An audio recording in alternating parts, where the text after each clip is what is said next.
pejabat yang baik loman, Mas. Jadi jenengan baik saja tapi tidak loman, itu ya masalah, Mas. Ya saya kangen saja sama Mas Emil. Karena saya baru lihat beberapa hari yang lalu rumah Mas Emil ada masalah gitu. Kantornya sudah dicat apa belum saya nggak tahu. Yang hilang apa, saya sambil batin kenapa yang ambil kok teman-teman, kok bukan saya sendiri. Ngapain dulu-dulu saya ke sana kok nggak saya ambil, kalau tahu mau diambil sama anak-anak. Tapi ini penting, apa yang terjadi hari ini itu semuanya murni karena ini. Yang pertama hilang dari umat Rasulullah Muhammad ini adalah bisa dipercaya. Orang berani bersumpah di mana-mana, tapi orang juga sangat telaten dan berani untuk melanggar sumpahnya. Mana cok amin amin amin. Oh, amin amin gampang. Sepenting lakoni Pak, ojo man amin tok. Saya dari kemarin dibilangi sama teman-teman dari WI Jawa Timur yang kemudian diantarkan oleh sahabat kami Mas Helmi, bahwa jenengan harus ikut mendampingi Gus Hafid di Masjid Akbar dalam rangka tabligh akbar yang diadakan oleh keluarga besar Bank Indonesia. Lah saya batin, kami ini orang kampung disuruh ngomongin ekonomi, kan ya tolol. Iya, karena ketika sebuah hal itu disandarkan, dipasrahkan kepada siapapun yang sebetulnya bukan ahlinya, itu bahaya. Makanya dari kemarin sebetulnya saya sudah menolak, tapi dipaksa. Nyampe sini walaupun masih agak kecewa, tapi akhirnya terobati. Karena ternyata pimpinan BI Jawa Timur itu, ini santri Pak. Saya tanya, kami itu kok sarungnya kayak santri ya Pak, panjenengan itu. Nggih Gus kula pancen santri, ternyata beliau orang Kudus. Lah itu saking panitianya nggak update aja. Jadi dipikir beliaunya orang Jogja. Bukan, ini sarungnya santri. Beliau ini orang Kudus ternyata. Beliau ini orang yang dibesarkan di belakang Pasar Kliwon. Orang yang dibesarkan di belakang Pasar Kliwon pada akhirnya mampu memimpin, mampu diberi amanah oleh Allah Subhanahu wa taala untuk kemudian memimpin Bank Indonesia di Jawa Timur. Moga-moga Allah selalu memberikan taufik hidayah inayahnya. Dari sini kita juga bisa belajar bahwa memang al-ilmu yabni buyutan la imatalaha wal jahlu yahdimu baital izzi wa syarafi. Saya dengar bahasa belakang Pasar Kliwon. Saya sudah bisa membayangkan bagaimana perekonomian masa kecilnya. Artinya tidak mungkin itu berangkat dari sebuah keluarga yang sangat luar biasa. Ya mungkin ya cukup. Enggak terlalu di bawah tapi juga enggak terlalu luar biasa. Artinya bukan sebuah keluarga yang kemudian memberanikan diri untuk memiliki harapan pada akhirnya menjadi salah satu orang yang penting di Bank Indonesia. Maka kepada siapa saja sebetulnya, tadi saya katakan al-ilmu yarfa'u buyutan la imadalaha wal jahlu yahdimu baital izzi wasyarafi, bahwa kemampuan kita untuk terus meningkatkan kualitas diri, untuk terus belajar, itu punya kemampuan untuk membangun sebuah bangunan yang sangat luar biasa hebat demi generasi berikutnya. Begitu pula ketidaksadaran kita akan tanggung jawab kita, kecerobohan kita, ketololan kita, itu punya kemampuan untuk menghapus semua kejayaan masa lalu. Artinya apa? Bahwa sehebat apapun latar belakang kita, sehebat apapun keluarga, kita membangun terahnya. Tapi kalau kita goblok, ya goblok saja. Artinya berarti nikmat itu akan berhenti di kita. Tapi serendah apapun pada kacamata masyarakat atau sosial yang ada, keluarga kita, cuma kalau memang kita punya satu kemampuan yang kita kembangkan, insya Allah keluarga kita juga akan terangkat pada akhirnya. Makanya ya begitu itu Pak Ibrahim. Sudah namanya Ibrahim, mimpinnya di Jawa Timur. Sayangnya belum pernah ke rumah saya. Ya biasanya teman-teman itu sudah pada main ke rumah. Ini santri malah nggak pernah ke rumah. Apa mungkin pikirannya Allah nanti kalau ke rumahnya kiai-kiai paling doanya sama saya juga hafal. Nah itu masalah itu. Alhamdulillah, yang penting moga-moga berkah panjenengan kumpul-kumpul di Masjid Akbar ini, berkah panjenengan baca maulid, berkah panjenengan baca solawat-solawat yang akan dipimpin oleh Gus Hafid nanti. Moga-moga Jawa Timur ini aman, Jawa Timur ini tentrem, adem, ayem, dan kemudian mampu melaksanakan semua agenda-agenda yang sudah dicanangkan oleh semuanya. Walhasil saya hanya akan matur begini. Saya tadi kan sempat bisik-bisik sama Pak Ibrahim. Sebetulnya sama ini buat apa sih Pak acara-acara seperti ini? Ngapain BI ngurusi pengajian, saya bilang gitu. Enggak Gus, ini bukan masalah pengajian. Sebetulnya apa tadi? Fasyar ini lebih kepada BI menangkap, menyiapkan, mempersiapkan, memfasilitasi siapapun untuk kemudian mencoba berjalan di wilayah ekonomi. Dari yang paling bawah sampai yang paling tinggi. Dan ini semuanya berbasis syariah. Tadi bisikannya begitu. Saya hanya akan mengingatkan kepada teman-teman semua sebagai sesama orang Islam, sebagai sesama umat Rasulullah Muhammad SAW, bahwa memang Islam itu dari awal itu sangat tidak tertarik dengan orang yang tidak memiliki kemauan untuk berkembang. Saya pagi tadi, ini benar gak sengaja, cuman tadi pagi. Saya itu nulis, karena saya ada perjalanan ke Blitar, dari Kediri ke Blitar. Daripada saya tidur di mobil, saya khawatir kalau tidur tidak bangun. Karena memang pagi itu biasanya jam tidur saya. Tapi karena ada acara mendadak, akhirnya membuat saya harus jalan. Akhirnya saya itu buka-buka kitab. Buka-buka kitab Muslim yang menampung ribuan hadis Rasulullah Sallallahu Alaihi Wasallam. Ternyata beliau di sana itu mengatakan beberapa ciri-ciri orang yang pantas masuk surga dan beberapa ciri-ciri yang kalau masuk surga mampir dulu di neraka. Ya artinya orang yang pantasnya masuk neraka. Ternyata di antaranya ini tidak perlu lama-lama kita ngajinya. Tapi ini penting untuk menjadi pengingat kita sebagai orang muslim. Kenapa Rasulullah juga mengatakan al-mu'min al-qawi khairun minal mu'min ad-dhaif. Bahwa dari awal Rasulullah sudah mengingatkan kita bahwa mukmin yang memiliki kemampuan, memiliki karya itu jauh lebih menarik daripada mukmin, daripada orang yang memiliki keimanan tapi lemah dalam semua sisi. Ternyata saya singkat saja, nggak usah ngomongkan yang pantas masuk surga. Karena yang pantas masuk surga itu, ya gampang lah singkatnya, yang pantas masuk surga itu adalah Mas Emil kalau baik. Nah, artinya pejabat kalau baik. Dzu sultanin, muqsitun, mutasaddikun, muwaffaqun. Pejabat yang baik, loman Mas. Jadi jenengan baik saja tapi tidak loman, itu ya masalah Mas. Pejabat baik, loman. Tahu loman jenengan? Apa namanya? Dermawan. Nah, kemudian muwafaq, mudah tergerak, terinspirasi untuk melakukan hal-hal yang baik. Muwafaq itu maknanya kalau ada potensi kebaikan jenengan langsung bergerak. Kalau ada potensi-potensi tidak baik, jenengan langsung bergerak untuk kemudian mengantisipasi itu semua. Itu namanya muwafaq. Nah itu. Terus kemudian rajulun rahimun ila akhirih. Udahlah, yang penting masuk surga itu adalah orang yang memiliki belas kasih dan lain sebagainya. Itu paten itu. Tapi saya akan bahas orang yang kalau mau masuk surga mampir dulu ke neraka. Makanya kalau jenengan-jenengan belum benar-benar kuat kulitnya untuk nanggung api neraka, tolong hindari beberapa hal ini. Yang pertama adalah rajulun lazabro lahu. Rajulun lazabro lahu.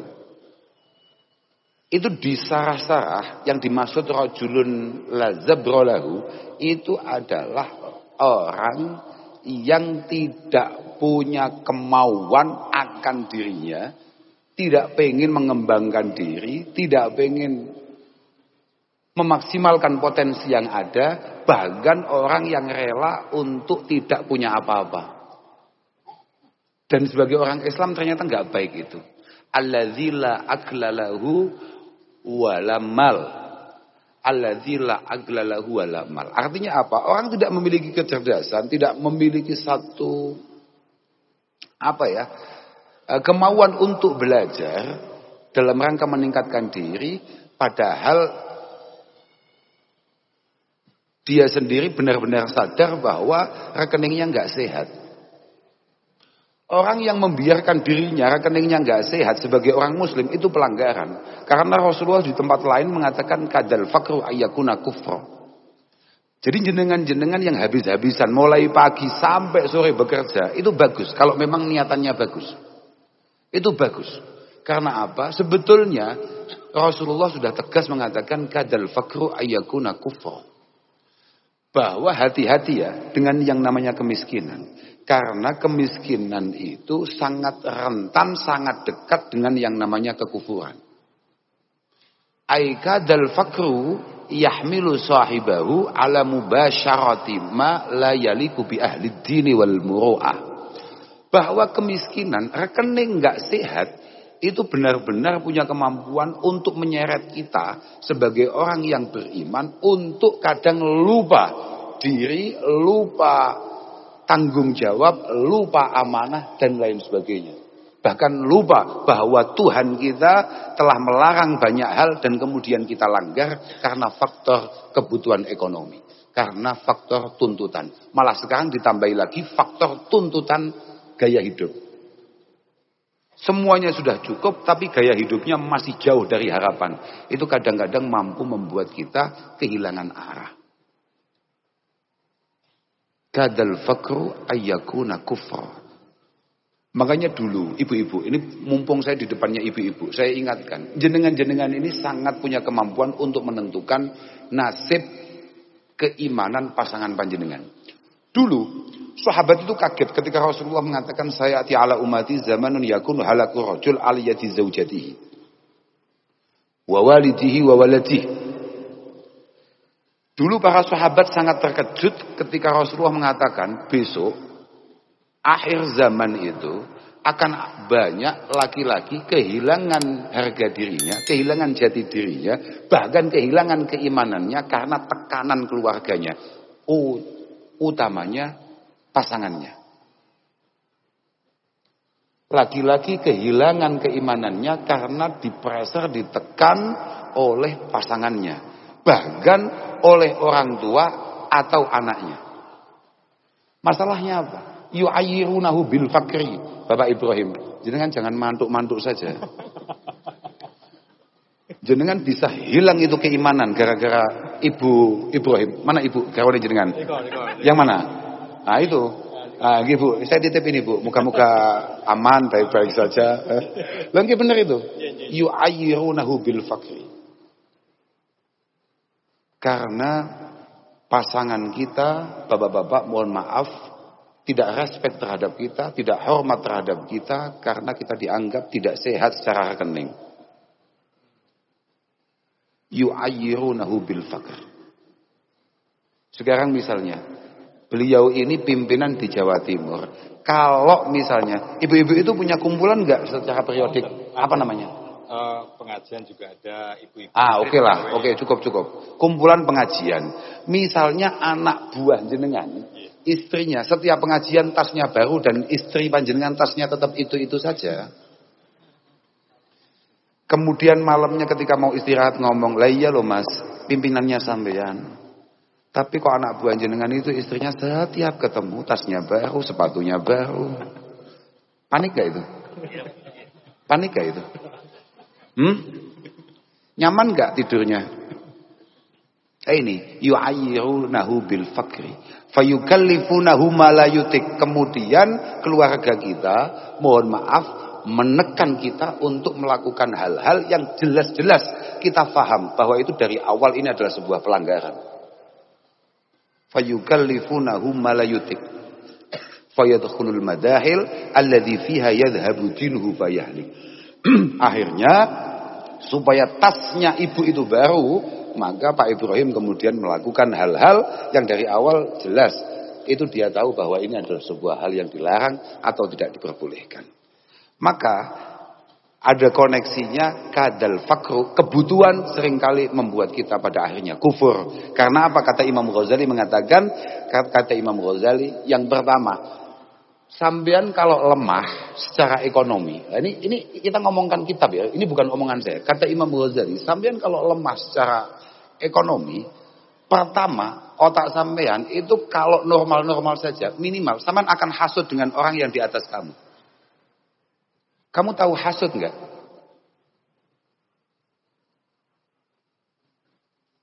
Ya wa'asa sahibal fakri ayyahsada lil aghniya. Penyakit pertama, ketika rekening kita tidak sehat, kemudian mental kita tidak kuat. Loh, kita nggak perlu ngomongkan orang yang hebat-hebat secara mental ya. Kita ngomongkan kekasih Allah Subhanahu wa taala. Loh, dia memang punya hiburan sendiri dengan Allah Subhanahu wa taala. Kita ngomongkan secara umum. Kalau sampean tidak kuat secara mental, tidak kuat secara, dan kemudian sampean malas, tidak mau berkembang kayak tadi itu. Rajulun la zabrolah. Wah, itu bahaya. Itu bahaya. Yang pertama hasud. Hasud itu bahayanya minta ampun. Karena dengan hasud, jenengan itu kalau sampai iri dengan orang lain, jenengan harus sadar di saat yang sama jenengan melakukan dosa yang super besar. Apa itu? Jenengan mulai mempertanyakan kebijaksanaan Allah Subhanahu wa taala dalam membagi rizkinya. Makanya moga-moga panjenengan semua rizkinya dipermudah oleh Allah Subhanahu wa taala. Ikhtiar panjenengan, usaha panjenengan moga-moga benar-benar selalu dijaga oleh Allah Subhanahu wa taala, dan kemudian panjenengan semua diberi rasa syukur. Karena sebanyak apapun yang panjenengan miliki, tapi kalau rasa syukur itu enggak ada, itu omong kosong. Jenengan tidak akan pernah bahagia. Dikatakan dalam kitab-kitab kami para santri, mamadda ainaihi ila ma fi yadi ghairihi mata faqira. Sekaya apapun jenengan, tapi kalau jenengan tidak punya rasa syukur. Oke, semua ibu-ibu kenapa harus bawa tas sih? Saya juga agak heran. Itu isinya apa?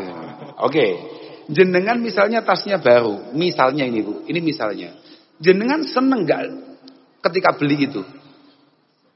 Seneng nggak? Marem nggak kalau kata orang Jawa Timur? Syukur nggak? Oke, ketika kemudian jenengan ketemu teman jenengan, ternyata teman jenengan beli tas lebih baru, panik nggak? Enggak kan? Itu rasa syukur. Mamadda ainaihi ila ma fi yadi ghairihi. Selama kita tidak mampu mengendalikan mata kita untuk melihat apa yang dicapai orang lain, mata fakiro, maka selamanya mental kita sampai kita mati, mental kita miskin walaupun rekening kita super sehat.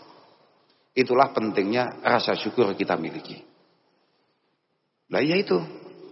Dulu orang kalau di kampung mungkin pengen sepeda BMX itu sudah top-topan itu. Ya Pak ya. Kalau zaman jahiliyah kan ada sepeda namanya BMX ya Pak. Enggak tahu sekarang masih ada apa enggak ya? Masih ya? Masih itu.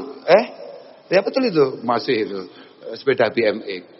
Wah itu sudah bahagianya minta ampun. Kenapa saya akan contohkan ini? Karena hari ini kita ini sudah berada di situasi yang super cepat. Dulu kita pengen lihat barang terbaik itu hanya barangnya teman sekampung. Hari ini kita bisa beli sepeda motor pun setelah mau kita upload ternyata tetangga kita upload yang lebih ngeri. Lah yang kita omongkan tetangga itu kita rumahnya Surabaya, tetangga kita saudara kita yang di Aceh loh. Kita lihat apa yang dibeli oleh anak-anak di Jakarta. Kita lihat apa yang dibeli oleh anak-anak di Medan. Itu kalau kita tidak punya mental syukur, mental terima kasih akan semua anugerah dan nikmat Allah Subhanahu wa taala, sudah kiamat kita. Kiamat kita. Itu. Makanya poin yang pengen saya sampaikan, kita semua sebagai orang muslim jangan sampai lemah, terus berkembang. Qarin nafsak bima kunta ladaihi bil amsi. Qarin nafsak bima kunta ladaihi bil amsi. Fa inna muhimmatak laisat antakuna afdhala minal ghair. Kita ini tidak pernah diperintah oleh Allah Subhanahu wa taala untuk lebih dari siapapun. Tapi kita memang didorong oleh Allah, diperintah oleh Allah untuk lebih maksimal daripada kita kemarin. Kita tidak perlu membandingkan diri kita dengan orang lain, tapi pastikan hari ini kita lebih baik daripada kita yang kemarin. Pertama itu, terus berkembang, jangan pernah puas. Karena kita ini adalah umat Rasulullah Muhammad sallallahu alaihi wasallam. Rasulullah belum selesai dengan kufar Quraisy yang sedikit saja. Rasulullah sudah bercita-cita untuk menaklukkan Romawi. Bahkan orang Quraisy, orang Mekah mengatakan Rasulullah agak sedikit bermasalah otaknya. Karena dianggap, wong ngatasi kita yang kecil aja nggak selesai, kok pengen menaklukkan Romawi. Tapi itu adalah sebuah harapan dan cita-cita. Kun rajulan rijluhu fissara wa hammatu himmatihi fissaraya. Kita kembali kepada apa yang tadi saya sampaikan terkait masalah Pak Ibrahim. Siapapun panjenengan semua, tetaplah membumi, tetaplah rendah hati. Bukan rendah diri ya. Islam tidak pernah memerintahkan kita untuk rendah diri. Tetaplah rendah hati, tapi gantang harapan dan cita-cita kita setinggi langit. Kita boleh bercita-cita apapun. Mas Emil tadi kan saya ngomong saudara saya. Saya memang baru tahu beberapa tahun terakhir kalau Mas Emil itu memang benar-benar saudara saya. Kami ini satu kakek dengan beliau. Makanya kan saya corong ganteng kan gak terlalu jauh lah ya. Ya, dia lebih sehat saja perawatannya dan lain sebagainya lah ya. Sebetulnya kalau sama-sama terawat ya insya Allah ya. Insya Allah lah, gak terlalu mencolok lah ya. Saya tadi mau cerita apa sampai lupa saya. Sampai lupa saya. Memang Mas Emil ini saudara saya. Memang iya benar itu. Memang kami ini dari kakek yang sama. Lah, saya hanya akan bercerita bahwa kalau melihat kakek kami, harusnya kami tidak punya saudara yang pada akhirnya memimpin satu wilayah sebesar Jawa Timur ini.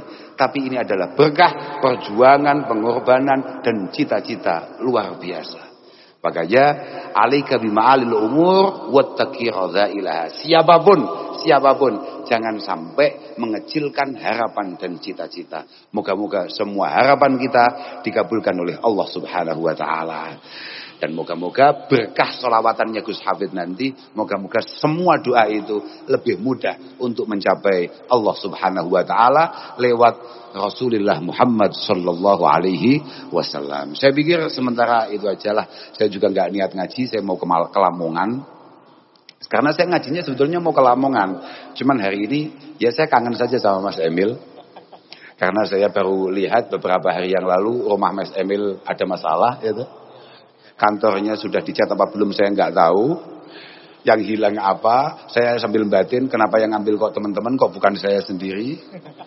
Ngapain dulu-dulu saya ke sana kok nggak saya ambil? Kalau tahu mau diambil sama anak-anak. Tapi ini penting. Apa yang terjadi hari ini itu semuanya murni karena ini.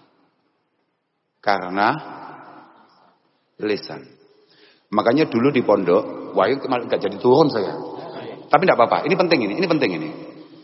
Mulut ini, kata Rasulullah, yang paling banyak membuat kita semua masuk neraka. Itu hanya ada dua. Mulut ini dan mulut yang lain. Lobang ini dan lobang yang lain. Ya. Yang paling banyak membuat kita masuk neraka itu hanya dua lobang di antara anggota tubuh kita. Ini yang paling banyak. Kenapa? Kemudian di pondok-pondok itu selalu ada tulisan ikhfad lisanak ayyuhal insan la yaltaghannaka innahu su'ban. Hati-hati jaga mulutmu. Hati-hati jaga mulutmu. Kamu harus sadar betul bahwa mulut kamu yang setiap hari kamu gosok gigi ini, setiap hari kamu bersihkan itu tidak akan pernah berkurang bisanya. Bahkan bisanya jauh lebih berbisa dari ular paling berbisa manapun. Kam fil maqabiri min qatilin lisanihi kana tahabu liqa'ahul aqran. Kam fil maqabiri min qatilin lisanihi. Berapa banyak orang jatuh bahkan harus mati karena salah omong. Berapa banyak orang yang sudah berteman bertahun-tahun tahu-tahu pisah hanya gara-gara Mulut hanya gara-gara omongan. Maka Rasulullah mengingatkan kita, kullu kalam ibni Adam alaihi lalahu. Ingat-ingat katakan Nabi, hati-hati masalah omongan. Karena 90% orang ngomong potensinya keliru. Hanya 10% yang punya potensi untuk baik. 90% potensinya bisa disalahartikan, disalahpahami, dan kemudian membuat semuanya jadi masalah. Moga-moga Allah menjaga kita semua. Moga-moga Allah menyelamatkan kita semua. Moga-moga dalam setiap perjalanan hidup kita, moga-moga kita semua husnul khotimah. Jangan anggap bahwa husnul khotimah itu hanya urusan mati loh ya. Enggak, husnul khotimah itu adalah happy ending. Happy ending dalam setiap perjalanan hidup kita. Misalnya kayak Mas Wagub, dalam pengabdiannya selama ini mendampingi Bu Gubernur, Bu Khofifah Indar Parawansa, moga-moga husnul khotimah. Semuanya berjalan dengan baik dan kemudian di ujung mendapatkan penghargaan yang baik. Mendapatkan penilaian yang baik, khususnya penilaian dari Allah Subhanahu wa taala. Podo termasuk awakmu joman amin doae. Termasuk sampean barang yo ngono podo ae. Karena sama ini memegang amanah, Pak. Jadi kan harus ingat, awwaluma yurfa min hadhil ummah itu adalah al-amanah. Yang pertama hilang dari umat Rasulullah Muhammad ini adalah bisa dipercaya. Orang berani bersumpah di mana-mana, tapi orang juga sangat telaten dan berani untuk melanggar sumpahnya. Mana cok amin gampang. Sepenting lakoni Pak, ojo amin toh. Tidak, saudara Ibrahim loh. Punlah kula namung saged matur niku. Moga-moga sedikit guyon-guyon kita ini ada manfaatnya. Moga-moga bisa ada yang kita bawa pulang untuk kemudian kita amalkan. Dari kami akhiran wal afu minkum. Wassalamualaikum warahmatullahi wabarakatuh.